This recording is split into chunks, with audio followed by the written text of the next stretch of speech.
Good morning to all of you in today's lecture of pH and it's basic. आज के इस lecture में basically हम ये समझेंगे कि पीएच क्या होता है, इसका क्या इंपॉर्टेंस होता है, इसकी क्या रेंज होती है और इसकी अंडरस्टैंडिंग होना क्यों ज़रूरी होता है। मेरा ये जो लेक्चर है उसके पीडीएफ का लिंक मैं डिस्क्रिप्शन बॉक्स में डाल दूंगा, जिसको भी डाउनलोड करना है वहाँ पर जाके इजीली डाउनलोड कर सकता है। सबसे पहले हम बात करते हैं कि पीएच बेसिकली होता क्या है। तो याद रखिएगा कि आसान लैंग्वेज में पीएच हाइड्रोजन जो आयंस होते हैं उसका कितना कॉन्सेंट्रेशन किसी एक्वा सॉल्यूशन में प्रेजेंट है, ये होता है मेरा बेसिकली पीएच। अब बात करेंगे कि ये चीज़ें आती कहाँ से हैं। तो याद रखिएगा जो मेरा नॉर्मल वाटर मॉलिक्यूल होता है ये 25 डिग्री पे आपका डिसोसिएट होता है H plus and OH minus ions में। अगर मैं एक मोल वाटर मॉलिक्यूल की बात करता हूं तो उसमें 6.023 इंटू 10⁻23 मॉलिक्यूल्स प्रेजेंट है। लेकिन इन मॉलिक्यूल्स में जब ये डिसोसिएट होते हैं तो H प्लस आयंस जनरेट होता है 10⁻⁻7 और OH माइनस आयंस भी जनरेट होता है 10⁻⁻7। तो आप खुद आइडिया लगा सकते हो कि टोटल जितने मॉलिक्यूल्स प्रेजेंट हैं उसके कंपैरिजन में H प्लस और OH माइनस आयंस का कॉन्सेंट्रेशन कितना कम होता है। सो ये है basically total number of molecules और कितने H प्लस और OH माइनस आयंस के मॉलिक्यूल्स प्रेजेंट हैं। अब 25 डिग्री पे आपका क्या रहता है, H plus and OH minus ions का जो कॉन्सेंट्रेशन होता है वो बिल्कुल बराबर रहता है। मींस दोनों की वैल्यू 10⁻⁻7 है, दोनों एक दूसरे को फुली न्यूट्रलाइज कर देते हैं। अब इसकी वजह से होता क्या है, जो भी मेरा डीएम वाटर रहता है it's a bad conductor of electricity, ये हमेशा याद रखिएगा।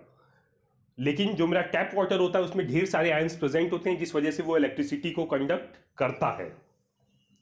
अब है क्या, अगर आपसे कोई H प्लस आयंस का कॉन्सेंट्रेशन पूछे तो आप बार बार 10⁻⁻7 का फिगर बोलो, -7 या 10⁻⁻4 ऐसे कुछ फिगर्स बोलोगे तो वो थोड़ा एबनॉर्मल लगता है। तो इसीलिए इसको क्या किया गया है कि एक नॉर्मल टर्म्स में इसको चेंज किया गया है with the help of P factor. P factor क्या रहता है, किसी भी वैल्यू के आगे अगर आप minus log of that value करते हो तो वो होता है आपका पी फैक्टर। अभी जैसे मैं बात करता हूं, मान लीजिए H प्लस आयंस का कॉन्सेंट्रेशन है मेरा 10⁻⁻7। अगर मैं इसमें पी फैक्टर लगाता हूं मींस माइनस लॉग ऑफ 10⁻⁻7, तो जो लॉग वाला टर्म है उसकी प्रॉपर्टी होती है log टू दी बेस 10 के अंदर a⁻x है तो x सामने की तरफ आ जाता है x into log to the power of 10 a आपस में मल्टीप्लाई होता है। सो इस प्रॉपर्टी का हम यहां पे भी यूज करते हैं। अगर जैसे ही मैंने इसको pH के टर्म्स में p फैक्टर लगाया H प्लस आयंस कॉन्सेंट्रेशन में, तो ये वैल्यू हो गई minus log of H plus means minus log of 10⁻⁻7। So this value comes as 7।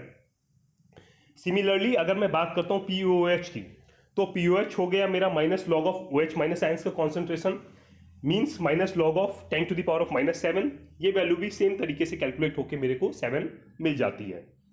अब अगर मैं टोटल दोनों को ऐड करता हूं तो PH प्लस POH इसकी जो वैल्यू है ये वैल्यू हमेशा मेरे को 14 मिलती है। इसीलिए जो PH की लिमिट होती है वो हमेशा 0 से 14 तक ही रखी जाती है। काफ़ी सारे लोगों को इसमें डाउट्स होता है, इसलिए मैंने ये पॉइंट यहाँ पे क्लियर किया है कि 0 से 14 तक होने के पीछे रीज़न क्या होता है। अब समझिए, अगर मान लीजिए पीएच की वैल्यूज आपको ये दी गई हैं, मान लो पीएच 1 है, 3 है, 5 है, 7 है, 9 है, 12, 13, 14 है। इन दैट केस में वहां पे H प्लस आयंस का कॉन्सेंट्रेशन कितना होगा और OH माइनस आयंस का कॉन्सेंट्रेशन कितना होगा, ये आप यहां से देख सकते हैं। लाइक पीएच 1 पे H प्लस आयंस का कॉन्सेंट्रेशन होता है 10⁻⁻1 और OH माइनस आयंस का कॉन्सेंट्रेशन होता है 10⁻⁻13। अगर ये पीएच 5 पे बात करता हूं तो यहाँ पे H प्लस आयंस का कॉन्सेंट्रेशन होगा 10⁻⁻5 एंड OH माइनस आयंस का कॉन्सेंट्रेशन होगा 10⁻�9। अगर मैं पीएच 10 पे बात करता हूं तो यहाँ पे H प्लस आयंस का कॉन्सेंट्रेशन होगा 10⁻⁻10 और OH माइनस आयंस का कॉन्सेंट्रेशन होगा 10⁻⁻4। पीएच 14 पे H प्लस आयंस का कॉन्सेंट्रेशन होगा 10⁻⁻14 एंड OH माइनस आयंस का कॉन्सेंट्रेशन होगा 0। ये नीचे POH की वैल्यू दी गई है, जैसे आप pH की बात करते हैं वैसे ही आप POH की भी बात कर सकते हैं। इसमें सबसे ब्यूटीफुल चीज़ आप ये देखिए कि जैसे जैसे आपका pH बढ़ता चला जाता है वैसे वैसे हाइड्रोजन आयंस का कॉन्सेंट्रेशन आपका बेसिकली डिक्रीज होता चला जाता है। मींस पीएच बढ़ने के साथ में हाइड्रोजन आयंस का कॉन्सेंट्रेशन आपका डिक्रीज होता जाएगा और OH माइनस आयंस का कॉन्सेंट्रेशन आपका इंक्रीज होता चला जाता है। सो होप आपको पीएच का कॉन्सेप्ट यहां से बिल्कुल क्लियर हो गया होगा। अब बेसिकली ये डायग्राम देखिए, यहां से आपको और क्लियर हो जाएगा। ये पीएच की वैल्यूज दी हैं 0 से लेके 14 तक। तो 0 से 3 तक बेसिकली स्ट्रॉन्ग एसिड्स माने जाएंगे, 0 से 2 तक, और 3 से लेके 6 तक आपका बेसिकली वीक एसिड्स, 7 आपका न्यूट्रल पीएच माना जाता है, 8 से लेके 11 तक आपका वीक बेस, और आपका 12 से लेके 14 तक बेसिकली स्ट्रॉन्ग बेस माने जाते हैं। सिमिलरली अगर मैं बॉटम की बात करता हूं तो ये बीच में न्यूट्रल पीएच दिखाया गया है। जैसे ही आप 1 की तरफ जाते हैं तो ये एसिडिक होता जाता है, और जैसे ही आप दूसरी तरफ जाते हैं तो ये आपका बेसिक होता चला जाता है। अब अगर हम बात करते हैं कि पीएच का एमओसी सिलेक्शन में क्या इंपॉर्टेंट रोल प्ले होता है। एमओसी होता है आपका मटेरियल ऑफ कंस्ट्रक्शन। कोई भी केमिकल रिएक्शन अगर आपको करानी है तो सबसे पहली चीज रहता है कि किस मटेरियल ऑफ कंस्ट्रक्शन में आपको वो करवाना है। सो डिपेंड करता है कि आपके रिएक्शन के टाइम में पीएच कैसा है, एसिडिक है, बेसिक है या फिर एल्कलाइन है, उसके बेस पे आप अपना material of construction basically select करते हो। एसिडिक के केस में बेसिकली MsGl या फिर हेस्टलॉय रिएक्टर्स प्रेफर किए जाते हैं। बेसिक के केस में हम SS रिएक्टर्स को प्रेफर करते हैं। न्यूट्रल के केस में भी SS रिएक्टर्स को प्रेफर किया जाता है। अगर आपको एसिडिक रिएक्शंस या फिर डिस्टिलेशंस कराने हैं तो फिर ग्रेफाइट या फिर हेस्टलॉय के कंडेंसर्स को प्रेफर किया जाता है। एसिडिक प्रोडक्ट्स को हैंडल करने के लिए MS-PTFE की लाइंस को प्रेफर किया जाता है, और जो गैस्केट्स यूज किए जाते हैं वो भी PTFE के गैस्केट्स काफ़ी ज़्यादा प्रेफर किए जाते हैं। अगर हम बात करते हैं कि बेसिकली कूलिंग टावर में इसका क्या रोल होता है, तो याद रखिएगा कि कूलिंग टावर का पानी पूरे के पूरे प्लांट में आपके सर्कुलेट होता रहता है। अगर उस पानी का पीएच ऊपर नीचे होगा, ज़्यादातर जो यूटिलिटी की लाइंस रहती हैं वो आपकी CS की बनी हुई रहती हैं, तो अगर आपका पीएच ऊपर नीचे होता है तो वो पूरी तरीके से आपकी पाइपलाइंस को खा जाएगा और जगह जगह से आपका लीकेज चालू हो जाएगा। इन दैट केस आपके प्लांट में फ्रीक्वेंट फेलियर्स होंगे, और जितना आपने आउटपुट का उम्मीद किया होगा अपने प्लांट से उतना आपको प्रोडक्शन नहीं मिल पाएगा, बिकॉज फ्रीक्वेंट ब्रेकडाउन्स आपके आने लगेंगे। सो इसीलिए हम ये ट्राई करते हैं कि जो पीएच है वो 7 से 9 के बीच में मेरा कूलिंग वाटर का रोटेट होता रहे, बिकॉज इससे नीचे आपका कोरोजन के चांसेस काफ़ी ज़्यादा बढ़ जाते हैं। और अगर 9 पीएच से ऊपर आप जाते हो, मीन्स ज़्यादा बेसिक की तरफ जाते हो, तो जो कूलिंग वाटर के अंदर प्रेजेंट सॉल्ट्स हैं वो बेसिकली प्रिसिपिटेट होने लग जाते हैं। जैसे ही ये सॉल्ट्स आपके प्रिसिपिटेट होंगे वो आपकी पाइपलाइंस में choking and other problems create कर देंगे, जिसकी वजह से आपका हीट ट्रांसफर जो कंडेंसर्स में होना है, ये सॉल्ट जाके आपके कंडेंसर्स को चोक करेगा, वहाँ से होने वाला आपका हीट ट्रांसफर कम हो जाएगा, एंड इवन जो आपकी पाइपलाइंस हैं उसमें भी एक डिपोजिशन होने के वजह से वहाँ से मिलने वाला जो फ्लो रेट भी है वो भी आपका डिक्रीज हो जाएगा।